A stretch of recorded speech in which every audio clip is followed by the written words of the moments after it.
Meus irmãos e minhas irmãs, mais uma vez estamos aqui através do canal EBD em Ação para mais uma videoaula da nossa Escola Bíblica Dominical. Já iniciamos o segundo trimestre de 2022, hoje já é a terceira lição que estudaremos falando sobre esse assunto dos valores do Reino de Deus. E a lição de hoje, datada do dia 17 de abril de 2022, tem o título Jesus, o discípulo e a lei. E o texto áureo está em Mateus 5:20. Porque vos digo que se a vossa justiça não exceder a dos escribas e fariseus, de modo nenhum entrareis no reino dos céus. E a verdade prática. Os seguidores de Jesus são chamados a viver a justiça do reino de Deus. Essa justiça, baseada na nova aliança em Cristo, nasce no interior do crente e reflete no exterior da vida. E no Sermão do Monte, Jesus enfatiza sobre o cumprimento desta lei, a importância da lei. É o que veremos que neste trimestre destacaremos a diferença entre a letra da lei e o espírito. E finalmente analisaremos a justiça de Deus em relação a este Sermão do Monte. Portanto, queremos convidar a você que não é inscrito no canal, que inscreva-se no nosso canal, ative o sininho para que você possa receber notificações de vídeos novos, dê um likezinho se você gostar de cada vídeo. E aqui no primeiro tópico da lição, Jesus cumpriu toda a lei.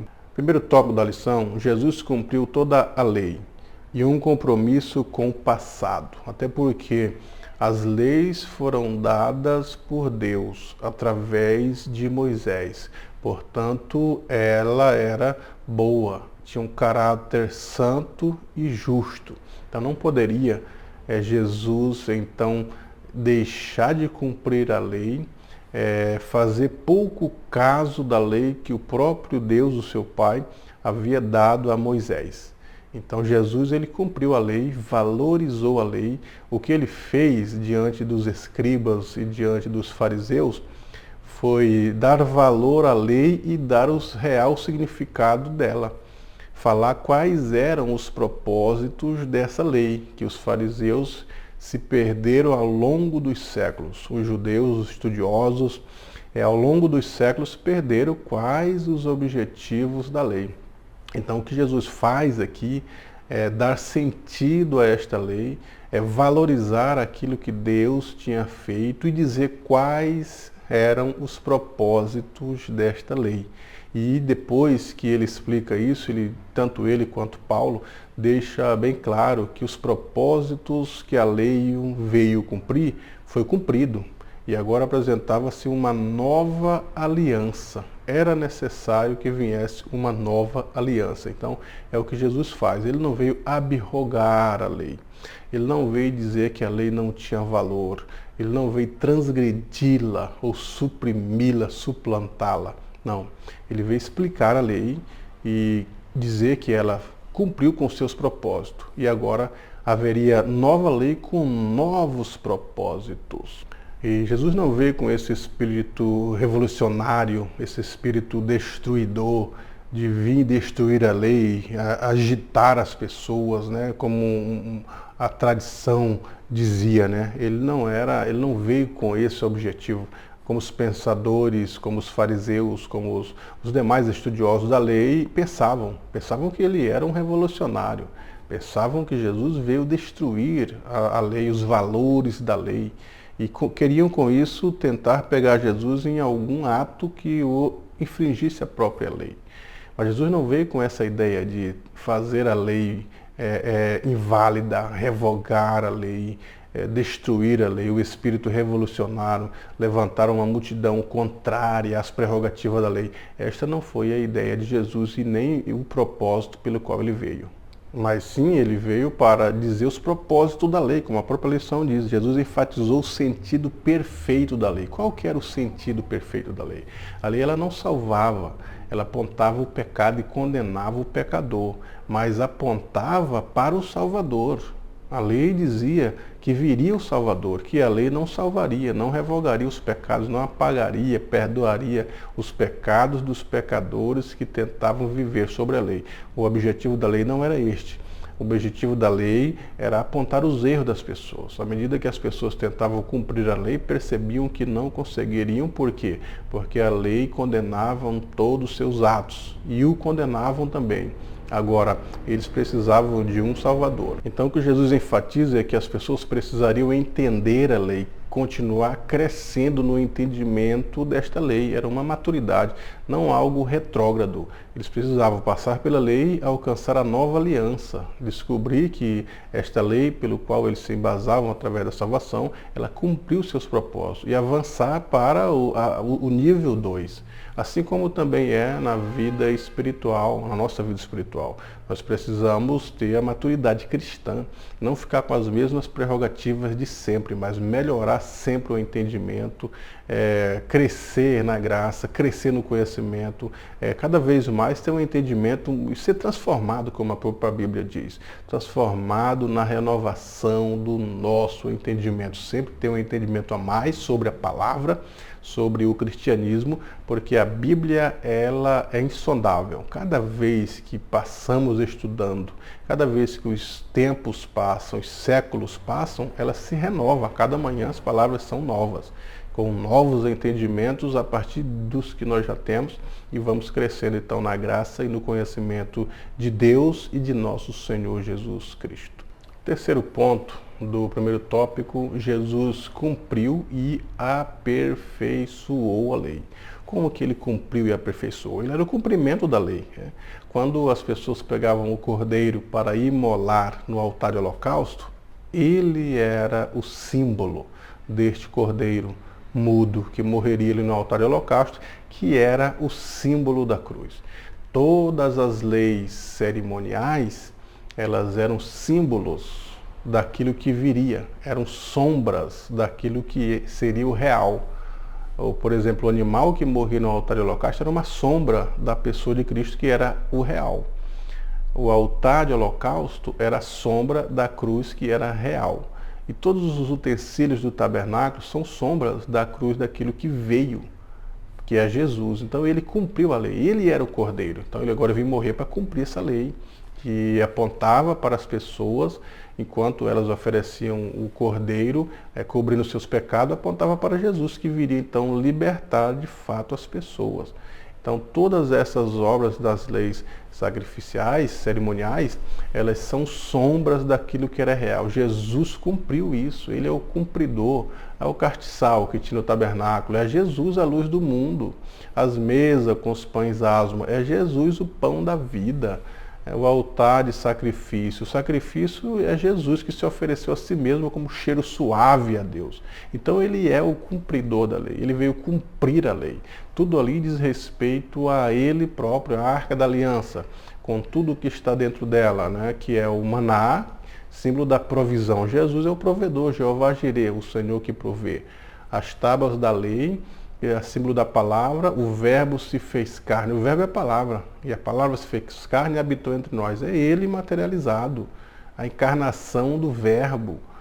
Então tudo ali diz isso. A vara de Arão que floresceu, que estava dentro da Arca da Aliança, é Jesus o escolhido de Deus, que veio para salvar o mundo. Ele foi escolhido e era o único que poderia salvar a humanidade. Então é nesse aspecto que Jesus cumpriu toda a lei. Ele é o cumpridor da lei. Então, a partir do momento que ele cumpre a lei ela era uma condução, nos trouxe até Jesus. Ela sem salvar, sem perdoar o pecado, só com a característica de apontar o pecado e condenar o pecador, mas ela nos conduziu até Jesus. E chegando em Jesus agora, é ele que é o cumpridor de tudo. Vai cumprir o que? A promessa de tirar o pecado, tornar-nos uma nova criatura, porque ele é quem cumpriu a lei. A lei era ele, a lei era a sombra dele, e ele é o real daquilo que a lei apontava. No segundo tópico, a letra da lei e a verdade do Espírito. Tem até um versículo que diz assim: a letra mata, mas o Espírito vivifica. E por muito tempo, no período do anti-intelectualismo nas Assembleias de Deus, as pessoas que rechaçavam o conhecimento teológico, os estudos academicistas, etc., dizendo que estas seriam de fato a letra que mata. Algumas pessoas diziam isso, a letra mata, mas a letra para eles nesse século aí passado era o conhecimento, eram os estudos, inclusive os estudos teológicos. Alguns diziam assim, nós não precisamos de teologia, precisamos de joelhologia, que é a oração. Isso é o anti-intelectualismo, que foi muito abrangente, muito presente, ainda dentro das Assembleias de Deus, principalmente aos estudos academicistas, aos estudos teológicos. Ainda há uma resistência, menos do que aquele período passado, mas ainda há.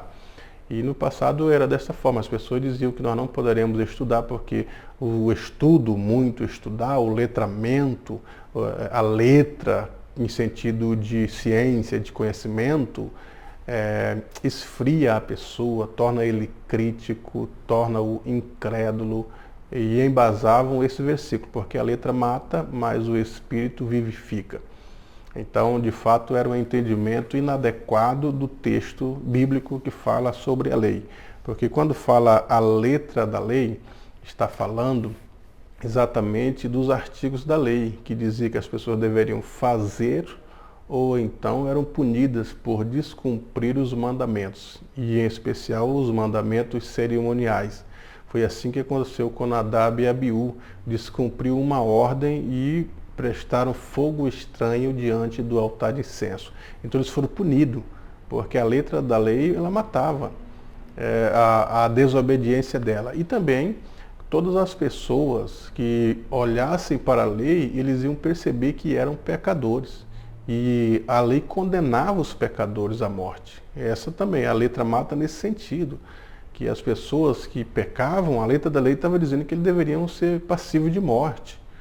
Mas o que é que o Espírito vivifica? O Espírito de Deus que perdoa o pecado da humanidade. Então não há necessidade de eu morrer pelos meus próprios pecados, porque mesmo morrendo pelos meus próprios pecados, não serei salvo. Para morrer pelos pecados de outro, tinha que ser alguém que fosse inocente, justo. Aí entra a figura de Jesus, o Cordeiro que era inocente. E Jesus, o Cordeiro de Deus, que tira o pecado do mundo. Aí ele morre no nosso lugar como punição dos erros, isto é, a letra mata, então ele recebe os nossos pecados que deveríamos morrer, porque a letra matava, a lei dizia que deveria morrer o transgressor, e ele assume essa transgressão e morre em nosso lugar, perdoando os nossos pecados e vivificando a nossa vida, que é o Espírito de Deus nos dá vida. Que vida? A vida espiritual, a comunhão com Deus, a koinonia novamente, ter comunhão, comer junto, chegar-se a Deus, conversar com Deus, ter acesso direto ao trono da graça, através do sacrifício expiatório de Jesus, que morreu pela letra da lei, porque a letra mata. E a lei nos serviu de aio, isto é, de condução, entre a figura do pedagogo, que é o guia, pedagogo, que é o guia. A lei nos guiou até Cristo, nos levou até Cristo, nos apresentou até Ele. Então hoje é isso que Paulo está questionando nos Evangelhos, é isso que Paulo está questionando nas suas cartas, Jesus nos Evangelhos, dizendo que essas regras, essas normas frias, sem vida, elas não dão justificação. Algumas normas de comer sem lavar as mãos seria um pecado, uma condenação, e dentre tantos outros preceitos que eles arranjaram para a interpretação da lei, eram normas frias. Ponto 2 do segundo tópico, a perspectiva teológica da lei. Então aqui é apresentado a tríplice funcionalidade da lei, tríplice divisão. A lei moral, lei cerimonial e lei civil. A lei moral diz respeito aos padrões morais, a minha relação com Deus e meu comportamento com Ele, e a minha relação com o próximo e meu comportamento com Ele. Então, é os 10 mandamentos. Não matarás, minha relação com o próximo, é lei moral. Não tomarás o nome do Senhor teu Deus em vão, entre eu e Deus, é também lei moral. Agora, a lei cerimonial dizia respeito à cerimônia, a cerimônia da oferta, a cerimônia do culto, o que se deveria levar quando transgredisse a lei, o animal, o tipo de animal, era lei cerimonial. Deveria haver uma cerimônia. Para a adoração haveria uma cerimônia, e essa cerimônia era embasada nas leis cerimoniais. Para o perdão, para a oferta de ações de graças, a oferta de agradecimento, a oferta das primícias, tudo tinha uma cerimônia. E essas cerimônias eram embasadas nessas leis, tinham essas leis para ser cumpridas. Não poderia ser de qualquer forma, porque eram leis, e se transgredidas, passíveis de punição. E a lei civil, em relação ao comportamento social com os demais, com a sociedade, como os próximos viviam, negociavam os limites, os direitos, os deveres de cada um. É hoje conhecido como a nossa Constituição, mas Israel, que não tinha lei nenhuma, não saberia viver em sociedade, Deus estipulou essas leis para que eles pudessem viver bem entre si. Então as leis civis dizia dos direitos da terra, do direito da compra da terra, os direitos das propriedades, das fazendas, do gado, a nossa ação em relação ao próximo, respeito a ele respeitando os nossos limites. Toda a lei civil para que as pessoas vivessem em ordem. A lei civil estipulava exatamente a ordem na sociedade, o respeito na sociedade, para que eles pudessem viver em comunhão e viver de uma forma boa, plena e justa. Então, a lei cerimonial estava mais relacionada com as questões da cerimônia de adoração, a cerimônia do tabernáculo, a cerimônia do culto, das ofertas, da vida consagrada a Deus. Dizia muito da questão da fé, da vida espiritual que eles levavam, deveriam ser embasadas sobre essas regras da lei cerimonial. Então as leis cerimoniais hoje, ela não tem mais evidência, nós não precisamos matar o cordeiro, não precisamos oferecer oferta da paz, oferta das primícias, porque isso eram sombras, foram substituídas pelo que é hoje. O nosso culto não é mais sobre obras, mas a partir da alma e do espírito. Como disse o Senhor Jesus Cristo para a mulher samaritana, o Senhor Deus procura adoradores que o adorem em espírito e em verdade. Então agora é diferente, você não vai demonstrar o seu culto apenas com as obras, mas demonstrar com o espírito e com a alma. Esse povo me louva de lábios, mas o seu coração está longe de mim. Então o nosso culto deve ser de uma razão que vai a buscar da alma, da fé, saber por que a gente está oferecendo o culto a Deus, como Paulo diz, o nosso culto racional, culto do entendimento, culto do raciocínio, da razão, saber por que servimos. E agora essas leis cerimoniais, elas estão implícitas na alma, estão implícitas no coração. O perdão, o viver, o amor, a comunhão, tudo implícito na nossa alma. E no terceiro ponto, ainda do segundo tópico, a lei e a verdade do Evangelho. Então, a partir do momento que Jesus cumpriu toda a lei, então agora ele pega essas leis que estavam pregadas em tábuas de pedra, e essas leis estão gravadas agora no nosso coração, no nosso interior. Essas leis que eram de preceitos, de normas, de roupas e de andares, agora é a nossa vivência interna. Como que é o nosso pensamento diante de Deus? Perfeito. Como que são nossas palavras diante de Deus? Sim, sim e não, não, diante do próximo. Então agora as tendências dos nossos sentimentos, as nossas emoções, as nossas razões, as nossas atitudes, ela deve viver sobre uma lei que vai aprovar as coisas boas, né? Falar bem daqueles que nos perseguem, bem dizer os que nos perseguem, amar os nossos inimigos. Então são atitudes que são prerrogativas instaladas dentro do nosso coração. Era algo que era exterior às leis, e agora Jesus traz isso para o que é interno, interior, dentro do nosso coração. A gente tem um coração perfeito, viver de uma maneira justa, de uma maneira pia, de uma maneira boa, como a própria Bíblia expressa isso. Então as leis agora estão gravadas na consciência do nosso coração.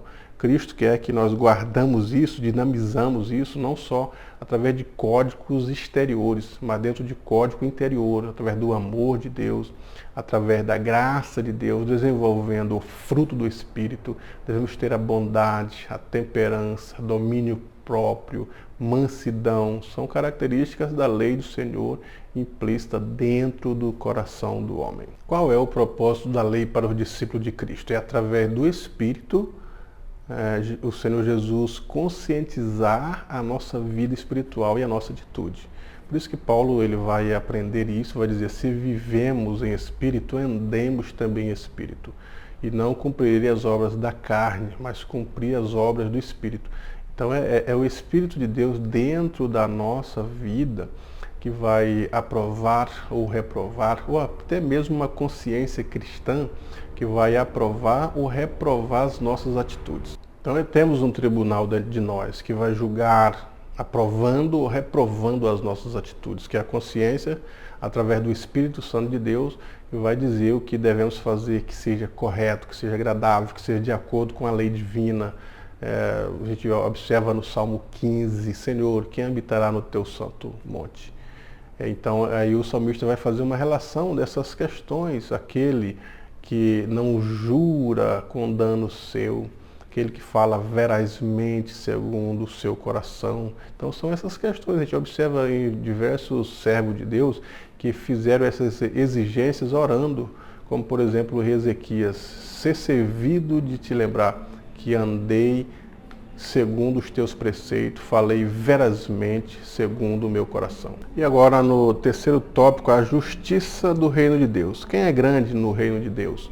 Então nós observamos isso, os discípulos, querendo descobrir com Jesus quem era que estaria do lado direito, do lado esquerdo de Jesus, que se assentariam do seu lado como algo de grande, de extraordinário, de status.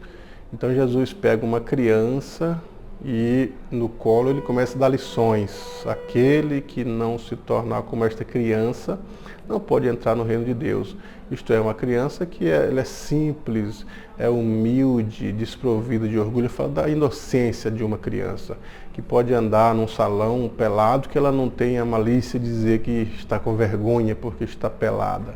Então, assim é as pessoas. Nós devemos ter esse nosso coração desta forma, com o coração desprovido, tirado do nosso coração o egoísmo, tirado a infâmia, a ganância, o orgulho. Todas essas questões devem sair do nosso coração para que a gente possa, de qualquer maneira, ter um coração limpo, um coração justo, um coração bom. E a gente vê em outras prerrogativas também, em São João 13, Jesus tirando a toalha, então lavando os pés dos discípulos. E depois ele faz lições ali dizendo, olha, vocês não me chamam Senhor e Mestre, e de fato eu sou, mas eu como Senhor e Mestre lavei os pés, fiz o serviço de escravo, fiz um papel do serviçal, mesmo sendo um Senhor, mesmo sendo um Mestre.